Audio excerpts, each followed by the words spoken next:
Good afternoon. Fade to Black breaking news for this Wednesday, June 19th, 2024. This is all of the news that you need. I'm Jimmy Church. What a great week on Fade to Black. Paul Hynek on Monday. Serena Wright Taylor last night with Puerto Rico. An amazing conversation tonight. Kevin Jameson is here. We're going to be talking about the crustal shift hoax. Look it up. Get ready. It's going to be an amazing conversation tonight. Tomorrow night, Seth Showstack is back with us. Well, yeah, that's right. The search for ET continues with SETI, and we will do all of that tomorrow night with Seth Showstack. Coming up next for me, I have already stated earlier, the breaking news Disclosure Fest Stairway to the Stars at Castaic Lake is canceled this weekend due to the wildfires here in Southern California. Next up for me is the 2024 Conscious Awards in Miami, Florida. That is August 3rd and 4th. All right, the links for that are below. And go and vote for Into the Vortex. Yeah, you can. You can vote right now. These awards are on you. It's very exciting. And there you go. Let's get straight to it. Busy news day today. On this day in history, 1865, in what is now known as Juneteenth. On June 19th, 1865, Union soldiers arrive in Galveston, Texas, with the news that the Civil War is over and that slavery in the United States is abolished.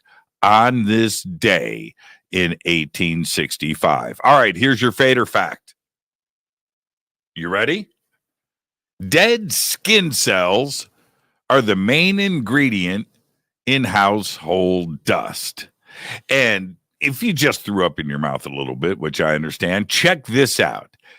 That dead skin has an oil called squalene that reduces indoor ozone levels by up to 15%. Yeah, so stop dusting. Let it build up. Let's get to the breaking news. Two idiots who call themselves environmental protesters have sprayed Stonehenge today with orange paint, a day before huge crowds are expected to gather for the summer solstice. The two dolts were a 21-year-old student from Oxford and a 73-year-old man from Birmingham. Stonehenge is a World Heritage Site. It's a scheduled ancient monument, and for so many, it's just a cool, amazing, sacred place. Well, the two have been arrested. That's all I'm going to say. What they were protesting for doesn't matter. They just embarrassed the world. I'll keep you posted. Louisiana schools are now required to display the 10 Commandments in their classrooms. Governor Jeff Landry signed House Bill 71 into law just minutes ago.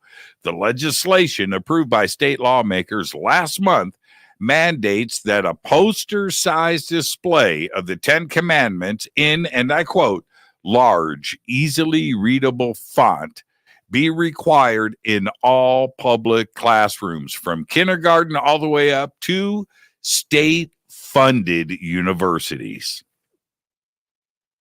The question I have is which version of the 10 Commandments? There's like dozens. Wow. The Voyager 1 spacecraft is sending back a steady stream of scientific data from uncharted territory for the first time since a computer glitch sidelined the historic NASA mission 7 months ago. Creative fix by the Voyager mission team restored communication with the spacecraft, and now complete engineering data is streaming back to mission control. The spacecraft is currently about 15 billion miles away from Earth, with its sister vehicle, Voyager 2, has traveled about 12 billion miles away from Earth. Both are in interstellar space and the only spacecraft to operate beyond the heliosphere. A supermassive black hole is roaring to life and astronomers are watching it in real time. That's right.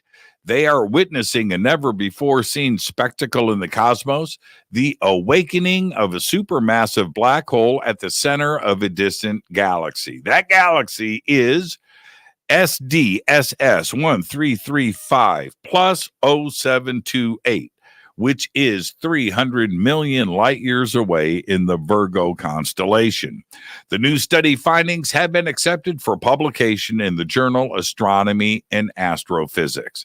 This is incredible. They discovered it 4 years ago, and it was bright, and it's just consistently gotten brighter for 4 years. It's absolutely incredible. NASA, on behalf of the National Oceanic and Atmospheric Administration, otherwise known as NOAA, that's right, Dirk Pitt, has selected Lockheed Martin Corporation of Littleton, Colorado, to build the spacecraft for NOAA's Geostationary Extended Observations, otherwise known as GeoXO, satellite program. The mission will supply vital information to address major environmental challenges of the future in support of weather, ocean, and climate operations in the United States. 3 satellites, east, west, and one at the top. They all work together. This cost plus award fee contract is valued at approximately $2.27 billion. It includes the development of the 3 spacecraft as well as 4 options for additional spacecraft. The anticipated period of performance for this contract includes support for 10 years of on-orbit operations and 5 years of on-orbit storage for a total of 15 years for each spacecraft. Check this out. NASA and Boeing are now targeting a June 26th return to Earth of the Boeing Starliner from the International Space Station. NASA says that the new helium leaks, and I quote, are not as bad as we thought. End quote. Now, I'll just leave that right there. The undocking of the Starliner capsule Calypso from the ISS would take place at around 10:10 p.m. Eastern Time on June 25th. The landing at White Sands Space Harbor in southwestern United States would occur on June 26th at around 4:51 a.m. Eastern Time. And finally, I'll leave you with this. Buckle up, kids. Listen closely. Victor Miller, right? He's 42 years old. You see his picture, too. What a doofus. Anyway, Victor Miller, 42, recently filed paperwork to run for mayor of Cheyenne, Wyoming.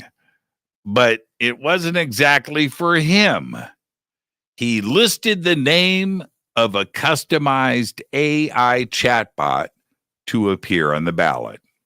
Listen closely. He argued that the chatbot named Vic, V-I-C, his name is Victor Miller, the chatbot is called Vic, for, he says, virtual integrated citizen. Okay, all right, clever. He said that Vic, the chatbot, would use technology from artificial intelligence company OpenAI to make all political decisions and help govern the city. Now, I'm not making this up.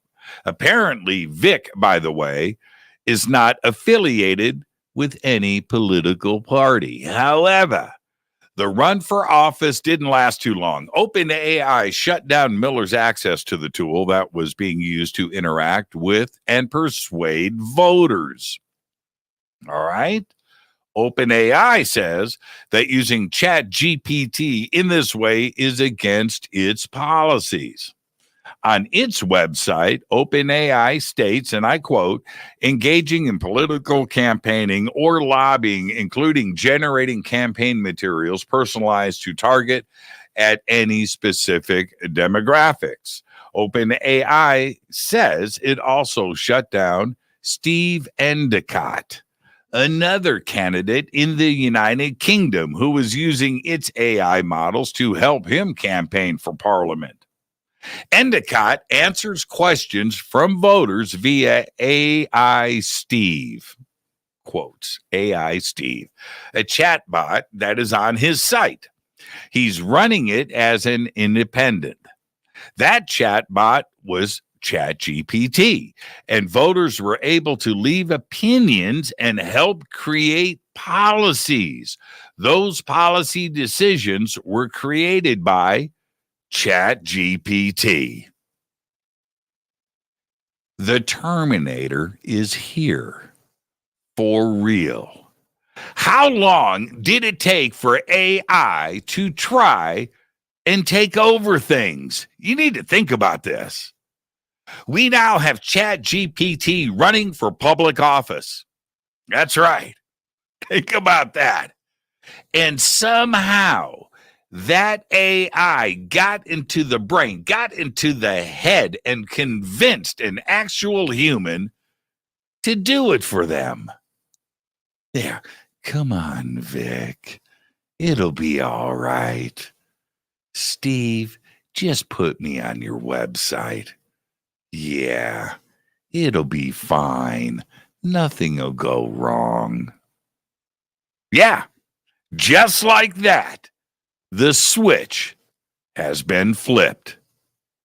Seriously. There you go. There's all the Fade to Black breaking news that you need, that you can handle for this Tuesday, June 8th. I'm sorry. I did it again. For this Wednesday, June 19th, 2024.